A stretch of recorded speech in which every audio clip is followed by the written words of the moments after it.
Advocate Pramod Martin MP, মাননীয় সংস্কৃতি প্রতিমন্ত্রী, আমাদের রাজপথের সঙ্গী ভাই সহযোগী, আমরা গত 7 বছর ধরে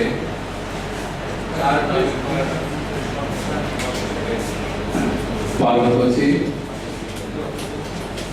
নির্মূল কমিটি শুরু থেকেই যুদ্ধাপরাধীদের বিচার এবং মুক্তিযুদ্ধের চেতনায় 572 সংবিধান প্রবর্তনের পুনঃপ্রবর্তনের আন্দোলনে আমরা নিয়োজিত হয়েছি।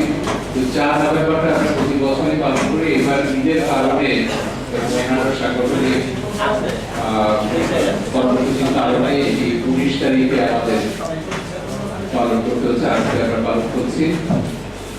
এখানে এখন উপস্থিত আছেন আমাদের বিভিন্ন জেলা থেকে আগত জেলার নেতৃবৃন্দ। গতকাল এবং আজ দুপুর পর্যন্ত আমরা প্রতিনিধি সম্মেলন করেছি এই দুটো বিষয়গুলো আলোচনা করার জন্য।